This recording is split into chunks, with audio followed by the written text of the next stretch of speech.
Hello viewers, এই মুহূর্তে আপনাদের সাথে মালয়েশিয়ার একটি রাস্তার ভিডিও শেয়ার করছি। দেখতেই পাচ্ছেন গাড়িগুলো কত শৃঙ্খলভাবে অপেক্ষা করছে।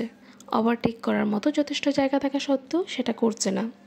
প্রিয় বন্ধুরা, সিঙ্গাপুর এবং মালয়েশিয়ার ট্রাফিক নিয়ম শৃঙ্খলার দৃশ্যসমূহের সাথে কাটানোর 10 দিনের প্রতিটা মুহূর্তে ফিল করতাম আমাদের দেশের, বিশেষ করে রাজধানী ঢাকার ট্রাফিক দুরবস্থার কথা। মনে মনে ভাবতাম, আমাদের দেশের রাস্তা ও ট্রাফিক শৃঙ্খলা যদি এতটা সুন্দর হতো কতই না ভালো হতো। হয়তো আমাদের জায়গা এবং আর্থিক স্বল্পতার কারণে এত সরু এবং বহুমুখী রাস্তা করা সম্ভব না হলেও যতটুকু আমাদের আয়ত্তের মধ্যে আছে, বিশেষ করে শৃঙ্খলাটুকু, সেটা তো আমরা মানতেই পারি, তাই না? কিন্তু 5 আগস্টের পূর্বে এ ধরনের ভাবনা বা স্বপ্ন দেখা বৃথা ছাড়া কিছুই ছিল না। কিন্তু আজ মনে হচ্ছে এই স্বপ্ন বৃথা নয়, খুব শীঘ্রই পূরণ হতে যাচ্ছে।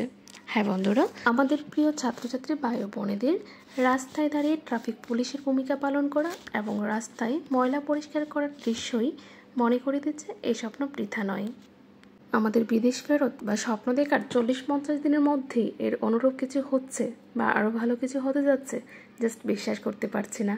এখনও মনে হচ্ছে স্বপ্নের ঘরেই আছি। সর্বোপরি আমার দেশে মালয়েশিয়ার এই চিত্র বাস্তবিত হওয়ার আশায় এই অক্লান্ত পরিশ্রমী এবং বিজয়ী ভাই বোনেদের প্রতি অসীম কৃতজ্ঞতা জানিয়ে আমি আজ বিদায় নিচ্ছি। দেখা হচ্ছে অন্য কোনো দিন অন্য কোনো ভিডিও শেয়ারিংয়ের মাধ্যমে। সবার জন্য শুভকামনা রইল। টাটা।